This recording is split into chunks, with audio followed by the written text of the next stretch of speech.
So good morning all of my dear students. आज हम लोग स्टार्ट करने जा रहे हैं क्लास 12 का मैथमेटिक्स का चैप्टर नंबर 1 जो कि है रिलेशन एंड फंक्शंस। ओके, तो जैसे कि आप सभी लोगों ने 11th में रिलेशंस एंड फंक्शंस के बारे में थोड़ा बहुत कुछ ना कुछ तो पढ़ा ही होगा। ठीक है, रिलेशंस और फंक्शन क्या है ये भी हम लोग देखेंगे, और साथ ही साथ अभी हम लोग कुछ बेसिक्स चीज़ों पर फोकस करते हैं जो कि क्लास 12 के पॉइंट ऑफ व्यू से बहुत ज़्यादा इम्पोर्टेंट है। ठीक है, तो नंबर 1 में हम लोग देखने जा रहे हैं कार्टेशियन प्रोडक्ट ऑफ सेट्स। तो कार्टेशियन प्रोडक्ट ऑफ सेट्स क्या होता है इसे हम लोग समझते हैं। ठीक है, अगर हमारे पास दो सेट है, दो नॉन एम्प्टी सेट है, तो उन लोगों का जो ऑर्डर्ड पेयर है, ठीक है, ऑर्डर्ड पेयर अगर हम लोग मानते हैं कि ए जो है सारा एलिमेंट ए में बिलोंग करता है और बी का सारा एलिमेंट बी में, तो कार्टेशियन प्रोडक्ट दो सेट का, जैसे कि मैंने 11th में भी बताया था, दो सेट का अगर हम लोग मानते हैं ए हम लोग का ए में बिलोंग करता है स्मॉल है, और कैपिटल बी हम लोग का capital small B capital B में अगर बिलोंग करता है, तो इन लोग का कार्टेशियन प्रोडक्ट का मतलब होता है जो हम लोग मल्टीप्लाई करते हैं ना एक दूसरे को, ए क्रॉस बी। ठीक है, ए क्रॉस बी को हम लोग कहते हैं कार्टेशियन प्रोडक्ट। मतलब ए का सारा एलिमेंट बी के साथ रिलेट होगा, उसे हम लोग कहते हैं कार्टेशियन प्रोडक्ट ऑफ सेट, और कार्टेशियन प्रोडक्ट को हम लोग डिनोट करते हैं ए क्रॉस बी के साथ। ठीक है, आइए हम लोग कुछ एग्जाम्पल के तौर पे समझते हैं। सपोज कि मैं पकड़ लेता हूँ हम लोग का सेट ए में हम लोगों ने रखा 1 2 और 3 को, और सेट बी में हम लोगों ने रखा एक्स और वाई को।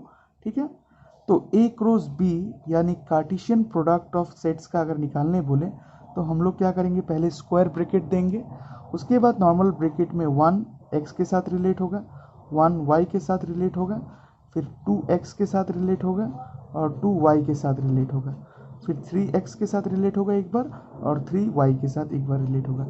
इसी को हम लोग कहते हैं Cartesian product of two sets, या कि दो सेट्स के कार्टेशियन हम लोग किसे कहते हैं, इसको कहते हैं। ठीक है, तो यहाँ पे मैंने आपको अच्छे से एग्जांपल देके समझाया हुआ है, आप देख सकते हो कि ए क्रॉस बी इक्वल्स टू क्या हुआ, 1x 2x 3y।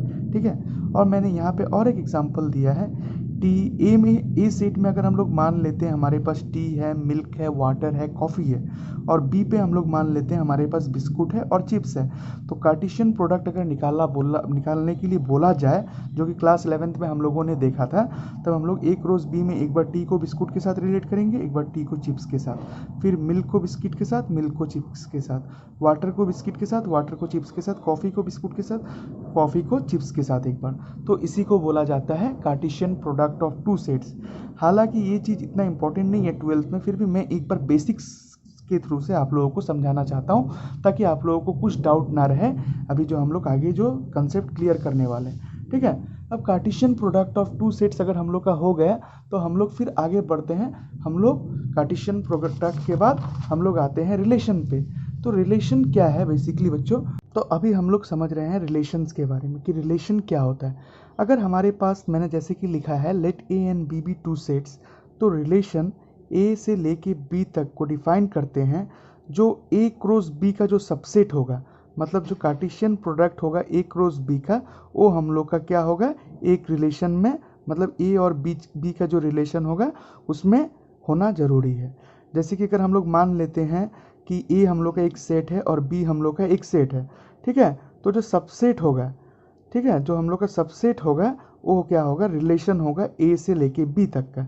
ठीक है, अगर हम लोग के पास ए और बी कोई एक फाइनिट सेट्स है और उसमें हम लोग पकड़ते हैं एम और एन नंबर ऑफ एलिमेंट्स है, ठीक है, तो हम लोग का उसमें कितना ऑर्डर बनने का चांस रहता है, एम एन ऑर्डर पेयर बनने का चांस रहता है। ठीक है, ए पे ए क्रॉस बी या फिर कार्टेशियन प्रोडक्ट में, जैसे कि अगर मैं बोल दूं आपके पास, हमारे पास ए है 1 2 और बी है 3 4 5। ठीक है, 3 4 5, तो इन दोनों का जो सम होगा, जैसे कि यहाँ 3 है और यहाँ 2 है, तो 3 इंटू 2 कितना हो गया, 6। मतलब जो हम लोग का कार्टेशियन प्रोडक्ट बनेगा ए क्रॉस बी, इसमें टोटल हम लोग का कितना पेयरिंग होगा, 6 पेयर होगा। 1 एक बार 4 के साथ, 1 एक बार 5 के साथ, 2 एक बार 3 के साथ, 2 एक बार 4 के साथ और 2 एक बार 5 के साथ। ठीक है, ए है हम लोग का रिलेशन, ठीक है, कार्टेशियन प्रोडक्ट का। तो रिलेशन बेसिकली किसी भी चीज़ को हम लोग डिनोट करते हैं, जैसे कि हम लोग कह सकते हैं आप कुछ भी रिलेशंस के तौर पे, अगर मैं बोलूँ कि हमारे पास एक सेट है A इक्वल्स टू 1 2 3 4 5 6 7, ठीक है, ये हम लोग का एक सेट है, ठीक है ना। तो इसमें से टोटल जो रिलेशन होगा, कितना रिलेशंस हो सकते हैं, मतलब अगर हम लोग का बी में हम लोग पकड़ लें, बी में हम लोग के पास 9 और 8, ठीक है। तो इसमें अगर आपको पूछा जाए कि टोटल नंबर ऑफ कितना रिलेशंस इन दोनों के बीच में पॉसिबल होगा, तो ये जो होता है टोटल नंबर ऑफ रिलेशंस हम लोग निकालते हैं फॉर्मूला से 2 टू दी पावर mn, मतलब m हम लोग के पास 3 4 5 6 7 है और इधर n 2 है हम लोग के पास, तो 2 टू दी पावर 14 टाइम्स जो है हम लोग का रिलेशन पॉसिबल होगा, ठीक है। इसको आप मल्टीप्लाई करके निकाल सकते हैं, इसमें समझ में आया? तो मैं आप लोगों को क्लियर कर दिया। सपोज अभी मैं एक एग्जांपल के तौर पे और आपको एक चीज़ दिखा देता हूँ। जैसे कि यहाँ पे मैंने ले लिया a इक्वल्स टू 1 2 3 4 और b इक्वल्स टू मैंने ले लिया 5 और 6, ठीक है। अब मैंने बोल दिया यहाँ हम लोग के रिलेशंस, मतलब रिलेशंस बेसिकली जो होते हैं एक दूसरे के साथ रिलेट होते हैं।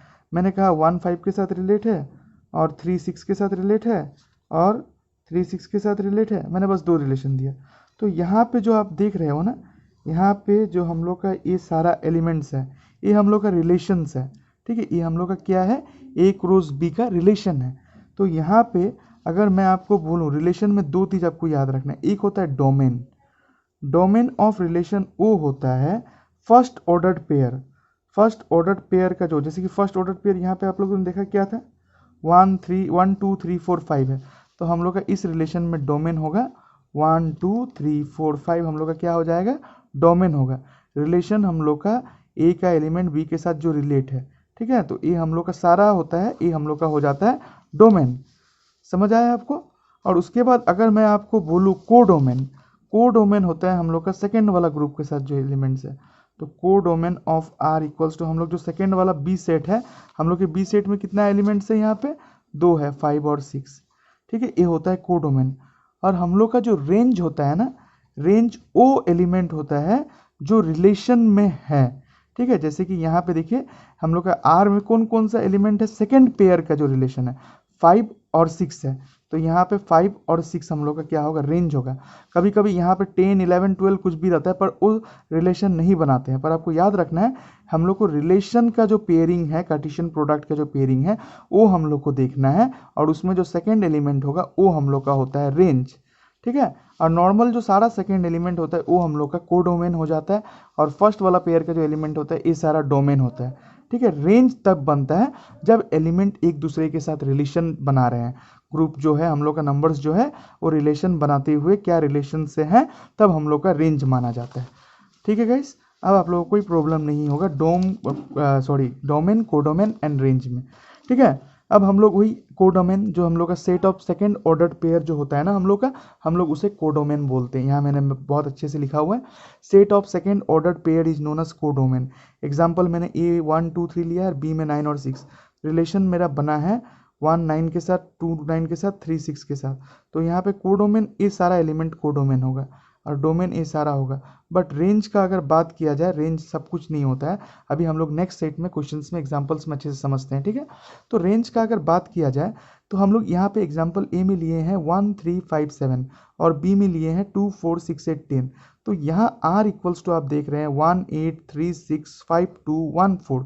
तो यहाँ पे डोमेन तो ये सारा एलिमेंट होगा, कोडोमेन ये सारा एलिमेंट होगा, बट रेंज वो होगा जो रिलेशन बना के सेकेंड वाला जो पेयरिंग में है। देखिए 8 6 2 4, ओनली 8 6 2 4, ये हम लोग का होता है रेंज, ठीक है। और ये पूरा जो बी का सेट है ये होता है कोडोमेन, ये होता है डोमेन, और रेंज जो रिलेशन में सेकेंड ऑर्डर पेयर होता है उसे हम लोग कहते हैं व्हाट, रेंज कहा जाता है, ठीक है।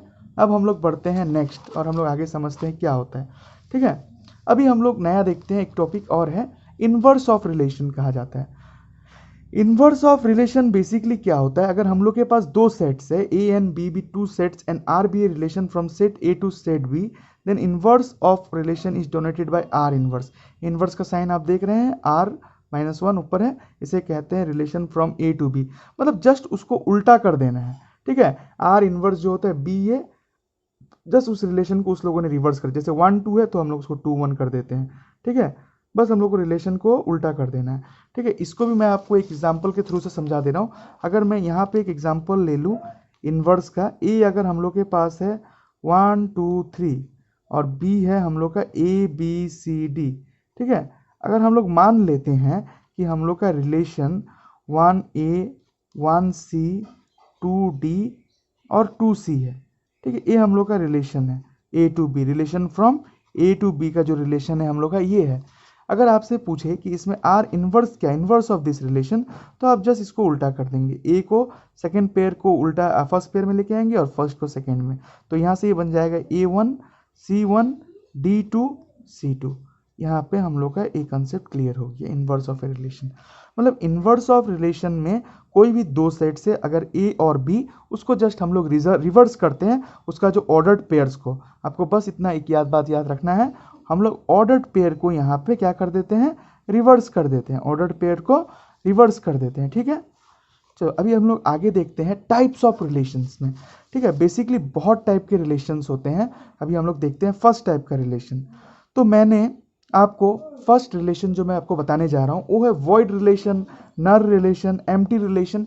इसे आप सब कुछ बोल सकते हैं। ठीक है, वॉइड रिलेशन, नल रिलेशन, एम्प्टी रिलेशन, कुछ भी बोल सकते हैं। तो मैं अगर आपको बोलूं एक हमारे पास सेट है, मैंने पकड़ लिया एक हमारे पास सेट है A इक्वल्स टू 1 2 3 4 5। ठीक है, A इक्वल्स टू 1 2 3 4 5 और मैंने इसका रिलेशन का कंडीशन रखा R equals to square bracket होना पड़ेगा ए बी, मैंने कंडीशन रखा is to A minus B equals to 12। हम लोग के पास क्या है, एक रिलेशन है, एक सेट है A इक्वल्स टू 1 2 3 4 5 और हमारा रिलेशन का कंडीशन है A comma B A minus B equals to 12। तो अब हम लोग देखते हैं क्या ये पॉसिबल है कि हम लोग इस सारे एलिमेंट को यूज़ करके, मतलब इसको आपस में A माइनस बी, मतलब हम लोग इसको आपस में ही करेंगे, है ना। तो ऐसा कोई रिलेशन बनेगा जिसमें पॉसिबल है कि हम लोग A माइनस बी मतलब आपस के कोई भी दो नंबर को मल्टीप्लाई करके 12 लेके आए, 1 माइनस 2 करेंगे, -1 3 माइनस 2 1, तो ये पॉसिबल नहीं है। तो कभी कभी हम लोग के पास ऐसा रिलेशन दिया रहता है जिसका कोई आउटकम पॉसिबल नहीं होता है, और उस टाइप का हम लोग रिलेशन को यहाँ पे लिख सकते हैं R इक्वल्स टू 5, या फिर 5 मतलब नल या फिर एम्प्टी। तो इस टाइप का रिलेशन को हम लोग क्या कहते हैं, वॉइड रिलेशन और नल रिलेशन। ठीक है, जहाँ पे इसका आउटकम पॉसिबल नहीं है, ऐसा रिलेशन दिया है जो कि इसमें हम लोग कह सकते हैं कि पॉसिबल है ही नहीं। तो इस टाइप का रिलेशन जो होता है ना, बेसिकली वो एम्प्टी रिलेशन होता है, या नल रिलेशन या फिर वॉइड रिलेशन। ठीक है, सेकेंड नंबर पे आते हैं हम लोग यूनिवर्सल रिलेशन। यूनिवर्सल रिलेशन बहुत ही कॉमन है, जैसे कि हम लोगों ने देखा ए का सारा एलिमेंट जो है एक दूसरे के साथ A minus B equals to 12 का रिलेशन नहीं बना रहा है। यूनिवर्सल रिलेशन में एक ऐसा कंडीशन दिया रहेगा जहां A कोमा बी होगा और A और B के बीच में सारा कंडीशन, मतलब सारा एलिमेंट्स एक कंडीशन जो होगा वो फॉलो करेंगे। ठीक है, मतलब हम लोग बोल सकते हैं जो हम लोग का यूनिवर्सल रिलेशन में A क्रॉस A होगा, जो हम लोग का यूनिवर्सल रिलेशन में क्या होगा, A क्रॉस A होगा, वो क्या होगा, सारा एलिमेंट्स को बिलोंग करेगा। ठीक है, तो एग्जाम्पल के तौर पे मैं आपको समझा दे रहा हूँ अभी। जैसे कि मैंने एक एग्जाम्पल लिया, ध्यान से देखिए, A इक्वल्स टू 1 2 3 4 5 6।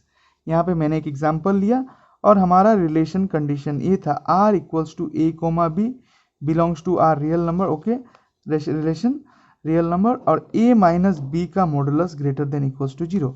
तो यहाँ पे आप ध्यान से देखिए, A माइनस बी का मॉडुलस, मॉडुलस का मतलब क्या होता है, मॉडुलस का अंदर कुछ भी चीज़ अगर हो ना, 2 माइनस 4 हो तो हम लोग का -2 आता है, मॉडुलस के बाहर निकलने के साथ वो चीज़ प्लस हो जाता है, कभी भी माइनस में नहीं रहता है। तो A माइनस बी का जो भी वैल्यू होगा हमेशा ग्रेटर देन और इक्वल्स टू 0 होगा बोल के, तभी हम लोग अप्लाई करते हैं।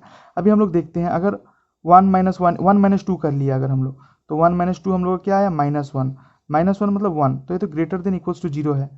4 माइनस 5 अगर देखेंगे तो 4 माइनस 5 में भी हम लोग का -1 आएगा, ये भी 0 से बड़ा है। तो इसमें सारा कंडीशन सेटिस्फाई कर रहा है इस रिलेशन का, मतलब इसमें से हम लोग कोई भी नंबर को आपस में अगर माइनस कर रहे हैं तो उसका जो हम लोग का आंसर निकल रहा है वो 0 से बड़ा हो रहा है या फिर 0 का बराबर हो रहा है। 4 माइनस 5 कर लीजिए, 6 माइनस 5 कर लीजिए, 6 माइनस 2 कर लीजिए, 3 माइनस 2 कर लीजिए, कोई भी 0 से छोटा नहीं होगा, क्योंकि यहाँ पे मॉडुलस साइन है। और मॉडुलस साइन में क्या होता है, कोई भी जो सम होगा या फिर कोई भी नंबर होगा मॉडुलस के बाहर निकलते के साथ साथ क्या हो जाता है, वो प्लस साइन ले लेता है, ठीक है। तो यहाँ पे ऐसा कोई प्रॉब्लम नहीं है, यहाँ पे आप आसानी से समझ सकते हैं।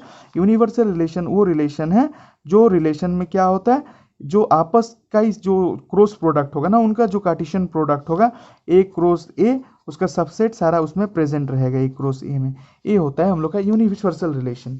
थर्ड आते हैं हम लोग, थर्ड समझते हैं आइडेंटिटी रिलेशन। आइडेंटिटी रिलेशन बहुत ही अच्छा और बहुत ही इंपॉर्टेंट है।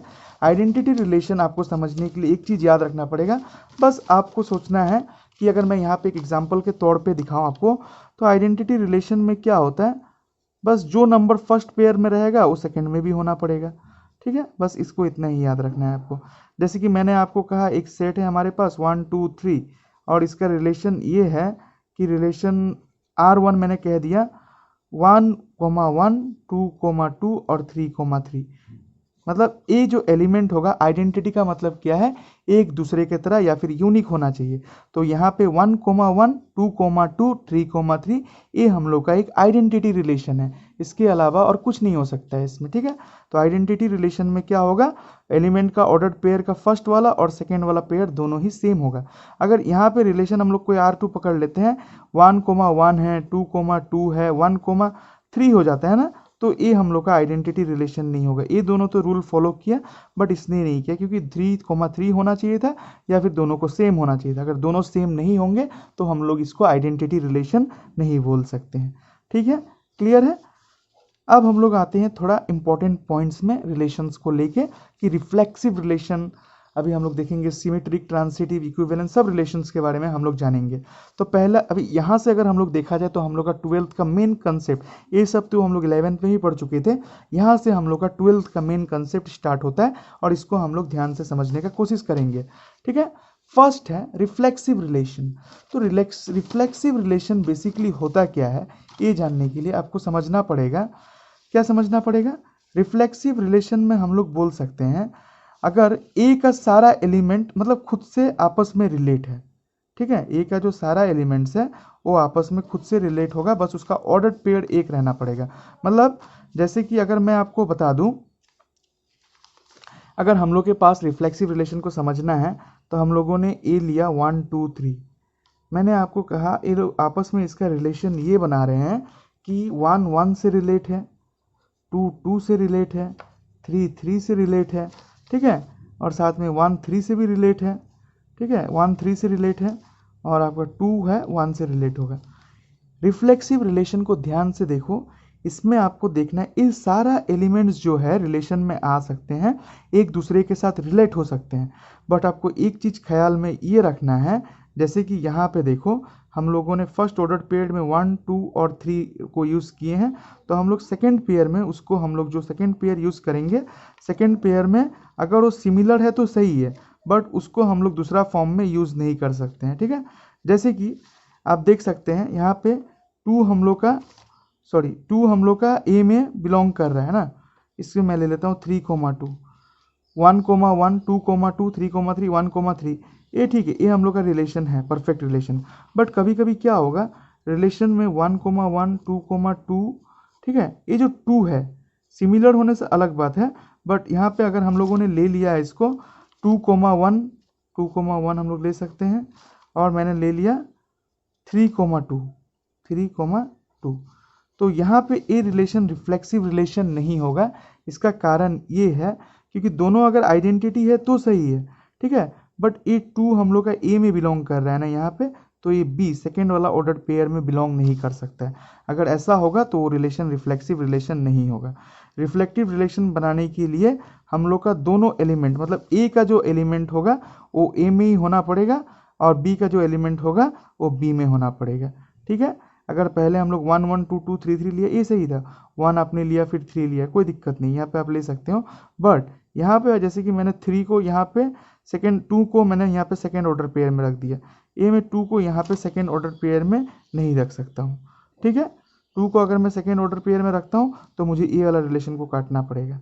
तो यहाँ पे आप देख रहे हो 2 यहाँ पे फर्स्ट ऑर्डर पेयर में और सेकेंड ऑर्डर पेयर में, तो ये जाके रिफ्लेक्सिव रिलेशन नहीं बनेगा। रिफ्लेक्सिव रिलेशन तभी पॉसिबल होगा जब ए के सारा एलिमेंट एक दूसरे के साथ क्या है, रिलेशन में है, और ये आपस में रिलेट कर रहे हैं, ठीक है। अब हम लोग समझते हैं सिमेट्रिक रिलेशन। सिमेट्रिक रिलेशन क्या हो जाता है, सिमेट्रिक रिलेशन बस रिफ्लेक्सिव का थोड़ा उल्टा हो जाता है। इन शॉर्ट में अगर आपको बताने जाओ सिमेट्रिक रिलेशन के बारे में, अगर ए बी आर पे बिलोंग कर रहे रिलेशन है तो बी कोमा ए भी रिलेशन में होंगे। ठीक है, ए होता है हम लोग का सिमेट्रिक रिलेशन।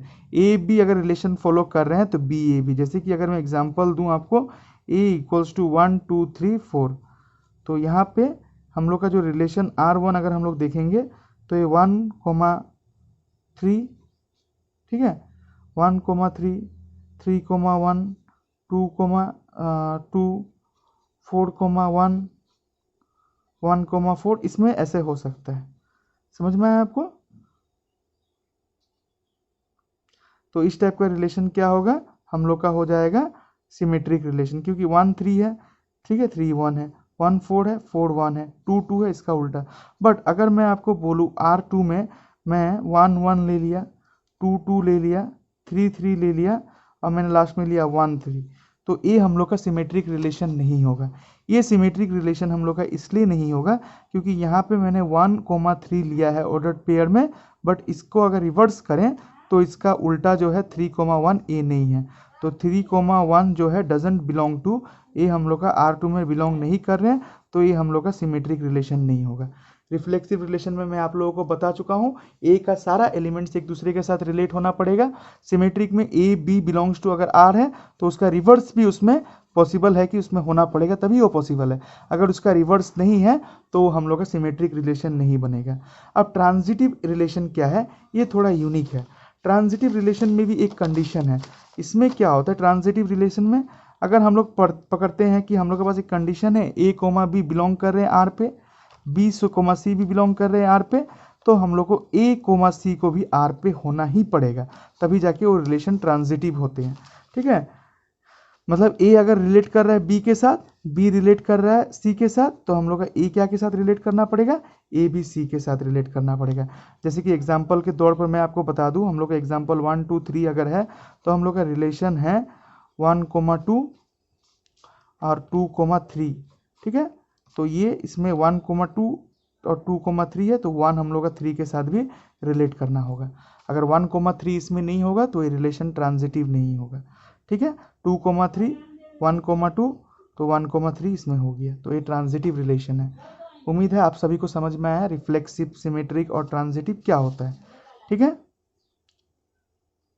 अब हम लोग देखते हैं एसिमेट्रिक रिलेशन या फिर anti symmetric relation. Anti symmetric relation में क्या होता है, अगर हम लोग के पास एक सेट ए है, ठीक है, एक सेट ए है, तो उसमें क्या होता है, जो हम लोग का एंटी सिमेट्रिक में हम लोगों ने क्या पढ़ा था, जैसे कि A B belongs to R, तो बी ए भी बिलोंग्स टू आर होना पड़ेगा। बट इसमें क्या होता है, एंटी सिमेट्रिक हम बेसिकली हम लोग का रिफ्लेक्सिव का तरह माना जाता है। A B belongs to R होगा, b a belongs to R होगा, पर ए इक्वल्स टू बी होना पड़ेगा। मतलब फर्स्ट पेयर का एलिमेंट सेकंड पेयर का एलिमेंट के साथ सेम होना पड़ेगा, तभी वो क्या बनेगा, एंटी सिमेट्रिक रिलेशन। समझ में आया आपको? सिमेट्रिक रिलेशन में हम लोग पढ़ा था ए बी अगर आर पे है तो बी ए आर पे होगा। बट यहाँ पे क्या है बच्चों, यहाँ पे ए बी आर पे है, बी ए आर पे है, ठीक है, बट ए और बी को इक्वल होना पड़ेगा, मतलब दोनों 1 1 होना पड़ेगा, या 2,1 होना पड़ेगा, या 3,3 होना पड़ेगा, तभी जाके वो रिलेशन क्या बनेगा, एंटी सिमेट्रिक रिलेशन। अब हम लोग देखते हैं इक्विवेलेंस रिलेशन। अभी जो हम लोग नेक्स्ट क्वेश्चन करने वाले हैं ना आगे जाके, अभी हम लोग क्वेश्चंस में आगे जाके सॉल्व करने वाले हैं इक्विवेलेंस रिलेशन क्या होता है। ठीक है, तो इक्विवेलेंस रिलेशन बेसिकली क्या होता है, कोई भी रिलेशन को हम लोग इक्विवेलेंस तब कहते हैं जब वो रिलेशन रिफ्लेक्सिव हो, सिमेट्रिक हो और ट्रांजिटिव भी हो। रिफ्लेक्सिव इन द सेंस उसका फर्स्ट दोनों पेयर सेम हो, symmetric in the sense A B या फिर उसको उल्टा करने पर भी सेम हो, तीसरा कोई दो रिलेशन और एक दूसरे के साथ रिलेट कर रहा हो। तो मतलब कोई भी एक रिलेशन अगर रिफ्लेक्सिव भी है, सिमेट्रिक भी है और वो ट्रांजिटिव भी है, तो उसे हम लोग क्या कह सकते हैं, इक्विवेलेंस रिलेशन कह सकते हैं। अभी हम लोग आगे क्वेश्चंस करेंगे तो क्वेश्चन में हम लोग देखेंगे चेक करके क्या ये रिलेशंस हम लोग जो सॉल्व कर रहे हैं क्वेश्चन में इक्विवेलेंस है। अगर इक्विवेलेंस है तो हम लोग को क्या प्रूफ करना पड़ेगा कि वो रिलेशन रिफ्लेक्सिव भी हो, साथ साथ सिमेट्रिक भी हो और साथ ही साथ ट्रांजिटिव भी हो। अगर ये तीनों रूल ओबे कर रहा है तो इसका मतलब वो रिलेशन क्या है, हम लोग का इक्विवेलेंस रिलेशन है। क्लियर? ठीक है, अब यहाँ तक हम लोग का क्लियर हो जाने के बाद अब हम लोग आते हैं एनसीईआरटी बुक के एक्सरसाइज 1.1 के क्वेश्चंस पे, ठीक है, और इसे हम लोग अच्छे से समझते हैं। तो एक्सरसाइज 1.1 के क्वेश्चंस के मैंने जितना बेसिक्स था वो मैं आप लोगों को समझा दिया। Domain, codomain, types of relation क्या होता है, ये हर कुछ मैंने आप लोगों को समझा दिया क्लियरली। अब हम लोग आते हैं क्वेश्चंस पे। अब एनसीईआरटी बुक के क्वेश्चन नंबर 1 एक्सरसाइज 1.1 का देखा जाए तो एक क्वेश्चन बेसिकली हम लोग से क्या पूछ रहा है, देखिए, determine whether each of the following relations are reflexive, symmetric और ट्रांजिटिव। हम लोग को चेक करना है कि ये जो सारा रिलेशंस है हम लोग का, ये रिफ्लेक्सिव भी है, सिमेट्रिक भी है और ट्रांजिटिव भी है, ठीक है। मतलब हम लोग क्या करेंगे, इसको पैटर्न वाइज एक एक करके इसको हम लोग आस्ते से सॉल्व करेंगे और इसको हम लोग प्रूफ करेंगे कि हम लोग को जो क्वेश्चन दिया हुआ है वो रिफ्लेक्सिव भी है, साथ ही साथ सिमेट्रिक भी है और साथ ही साथ क्या है, ट्रांजिटिव भी है, ठीक है। तो फर्स्ट क्वेश्चन आप लोग ध्यान से देखिए, relation R in the set A equals to, relation R in the set A equals to 1 2 3 dot dot dot 14 तक दिया हुआ है, ठीक है। 1 2 3 से लेके 14 तक हम लोग का ए में एलिमेंट्स प्रेजेंट है और इसका रिलेशन ये है 3x minus 1 Y equals to 0, 3x minus Y equals to 0, 3x minus Y equals to 0। तो बच्चों इस टाइप का क्वेश्चन में बहुत ही आसान है, इसमें कोई ज़्यादा प्रॉब्लम वाली बात नहीं है। जैसे ही क्वेश्चन आएगा आप सबसे पहले जो रिलेशन दिया है उसको लिख लेंगे। जैसे कि हम लोग के पास ए एलिमेंट हम लोग के पास क्या है, 1 2 3 4 डॉट डॉट डॉट डॉट 14 तक है और हम लोग के पास रिलेशन क्या है, R equals to X Y और हम लोग का जो 3x minus Y equals to 0 है, ये हम लोग का रिलेशन है। अगर हम लोग इसको तोड़ दें, r equals to X Y, इसको हम लोग लिख सकते हैं 3x equals to Y, minus sign उधर चला जाएगा तो, ठीक है। अब हम लोग क्या करेंगे, एक एक वैल्यूज को पुट करके देखते हैं कि उसका आंसर क्या आता है और वो रिलेशन हम लोग का जो कार्टेशियन प्रोडक्ट है हम लोग उसको बनाएंगे। तो फर्स्ट क्वेश्चन में आप लोग अपना माइंड में कैलकुलेशन कीजिए, y का वैल्यू, x का वैल्यू अगर हम लोग 1 पुट करते हैं, x का वैल्यू अगर हम लोग क्या पुट किए, 1 पुट किए, तो हम लोग का फर्स्ट ऑर्डर पेयर क्या बनेगा, x का वैल्यू हम लोग 1 पुट किया तो 3 इंटू 1 क्या होगा, 3 होगा। x का वैल्यू हम लोगों ने 1 पुट किया, 3 इंटू 1 तो इसमें आ जाएगा 3। तो हम लोग का क्या आएगा, x का वैल्यू 1 पुट करने से 3 आया। फिर एक बार 2 पुट करते हैं तो 2 पुट करने से क्या आया, 6 आया, क्योंकि 3 इंटू 2 6 होता है। फिर 3 पुट करेंगे तो 9 आया। फिर 4 पुट करेंगे तो 12 आया, ठीक है। अब 5 पुट करने से यहाँ पे आप देखिए 5 अगर हम लोग पुट कर रहे हैं तो यहाँ पे 15 हो जा रहा है। तो 15 अगर हो जाता है, बट हम लोग का इस रिलेशन जो सेट ए है उसमें 14 तक ही एलिमेंट प्रेजेंट है, तो हम लोग इसको क्या करेंगे, हम लोग इसमें 5 नहीं लेंगे। अगर हम लोग 5 लेते हैं तो ये क्या हो जाएगा, आउट ऑफ सेट ए हो जाएगा और वो कि हम लोग का पॉसिबल नहीं है, तो हम लोग बस इसको यहीं पे छोड़ देते हैं। अब हम लोग का रिलेशन निकल के आ गया। अब मैंने जैसे कि आप लोगों को रिफ्लेक्सिव क्या होता है समझाया था, ए बिलोंग्स टू आर करना पड़ेगा, देखना पड़ेगा फर्स्ट एलिमेंट जो ऑर्डर पेयर जो बने हैं, पहला एलिमेंट और सेकेंड एलिमेंट सेम है तो रिफ्लेक्सिव होगा, अगर नहीं है तो नहीं होगा। तो यहाँ पे देखिए फर्स्ट के लिए तो हम लोग देख रहे हैं 1 3 प्रेजेंट है, 1 1 नहीं है, 2 2 नहीं है, 3 3 नहीं है, तो हम लोग लिख सकते हैं R is not reflexive. R is, हम लोग का आर क्या होगा, रिफ्लेक्सिव नहीं होगा। इसका रीज़न आपको देना है, तो आर रिफ्लेक्सिव नहीं है तो इसका क्या रीज़न है, आर किस लिए रिफ्लेक्सिव नहीं है, क्योंकि हम लोग का एक्स एक्स जो एक्स कोमा एक्स का जो रिलेशन है वो आर पे नहीं है, ठीक है। For all X belongs to A, R comma R, R X comma X जो बिलोंग्स टू हर एक्स जो ए में बिलोंग कर रहे हैं उस पर ऐसा नहीं है। अब हम लोग सिमेट्रिक देखते हैं, सिमेट्रिक हम लोग कैसे देखते हैं, अगर हम लोग का 1,3 है तो हम लोग को 3,1 भी होना पड़ेगा, पर यहाँ पे हम लोग देख रहे हैं 1,3 है, 2,6 है, 3,9 है, बट इसका उल्टा ऑर्डर्ड पेयर का जो उल्टा सिमेट्रिक क्या होता है, सिमेट्रिक देखने के लिए हम लोग को उसको उल्टा करके देखना पड़ता है, बट यहाँ उल्टा करने पे भी हम लोग को नहीं मिल रहा है, तो हम लोग यहाँ पे लिख सकते हैं R is not symmetric, R is not symmetric. ये भी आप ब्रैकेट में डाल सकते हैं, आर हम लोग का सिमेट्रिक नहीं है। और आर सिमेट्रिक क्यों नहीं है, क्योंकि इसमें हम लोग आप डायरेक्ट लिख सकते हैं 1,3 belongs to R but 3,1 doesn't belong to R. 1,3 तो है आर में बट 3,1 नहीं है, ठीक है। अब हम लोग नेक्स्ट देखते हैं ट्रांजिटिव। ट्रांजिटिव देखिए 1,3 है, 3,9 है, मैंने बताया था ना ए बी आर में होना पड़ेगा, बी सी भी आर में होना पड़ेगा, तो साथ ही साथ ए सी भी आर में होना पड़ेगा। तो यहाँ पे ए बी है, बी सी है, बट ए सी नहीं है, तो हम लोग लिख सकते हैं यहाँ पे R is not transitive, R is not transitive, क्योंकि यहाँ पे क्या देखा हम लोगों ने 1,3 रिलेशन में है, 3,9 भी रिलेशन में है, बट हम लोग का 1,9 वो हम लोग का रिलेशन में नहीं है। तो इसके वजह से ना ही ये रिफ्लेक्सिव होगा, ना ही ये सिमेट्रिक होगा, और ना ही ये ट्रांजिटिव होगा। ठीक है, अब ये था एक्सरसाइज 1.1 का क्वेश्चन नंबर 1। अब हम लोग सेकेंड क्वेश्चन पे आते हैं। ठीक है, अब सेकेंड क्वेश्चन पे हम लोग देख लेते हैं कि इसमें क्या कर सकते हैं। तो सेकेंड क्वेश्चन पे अगर बेसिकली देखा जाए, इसमें क्वेश्चन आपसे पूछ रहा है set n of a natural number defined by y equals to x plus 5, ठीक है, and x is less than 4। तो सेट जो है हम लोग का नेचुरल नंबर है, नेचुरल नंबर हम लोग set n of natural number, तो n इक्वल्स टू हम लोग पकड़ लेते हैं जो नेचुरल नंबर है वो 4 से कम है, मतलब हम लोग का 1 2 3 होगा। ठीक है, और हम लोग का रिलेशन कुछ इस तरह से है x कोमा y और y equals to x plus 5 और x बिलोंग्स टू 4। ठीक है, तो इससे रिलेशन क्या बनेगा x comma Y, next comma Y, मतलब x के जगह में अगर 1 पुट करते हैं तो हम लोग का क्या आएगा, x के जगह में 1 पुट करने से set n, r is the set n of natural number, तो यहाँ n सेट है वो नेचुरल नंबर्स का सेट है। ठीक है, बट x का जो आप वैल्यू पुट करेंगे वो 4 से कम होना पड़ेगा, मतलब x का जो वैल्यू होगा वो कहाँ तक होगा, हम लोग का 3 तक होगा। x का जो हम लोग वैल्यूज पुट करेंगे वो बस हम लोग का 3 तक होना चाहिए, उससे ज़्यादा नहीं होना चाहिए। तो इस टाइप का क्वेश्चंस में सेट n नेचुरल नंबर्स में सारा नेचुरल नंबर्स होगा, आपको पता है। तो सारा अगर नेचुरल नंबर्स होता है, मैं आपको यहाँ दिखा रहा हूँ, सारा नेचुरल नंबर्स होता है तो हम लोग सेट n या फिर सेट a में हो गया हम लोग का सारा natural numbers 1 2 3 dot dot dot dot dot. But condition यहाँ पे हम लोग का क्या रखा था, x कोमा वाई होगा but y equals to x plus 5, और x का जो वैल्यू होगा 4 से छोटा होना चाहिए। तो हम लोग एक बार क्या करेंगे, x का वैल्यू हम लोग क्या क्या ले सकते हैं, यहाँ पे 1 लेंगे तो 1 लेने से 6 आएगा, 2 लेंगे 2 लेने से 7 आएगा, y का वैल्यू 3 लेंगे 3 लेने से 8 आएगा। 4 हम लोग नहीं ले सकते क्योंकि हम लोग का जो x है फर्स्ट ऑर्डर पेयर का वैल्यू 4 से कम होगा। तो यहाँ पे आप देख सकते हैं कि 1 6 2 7 3 8, तो इसमें अगर हम लोग रिफ्लेक्सिविटी चेक करते हैं ना इसका, तो ये तो रिफ्लेक्सिव नहीं होगा, r is not reflexive, r is not reflexive.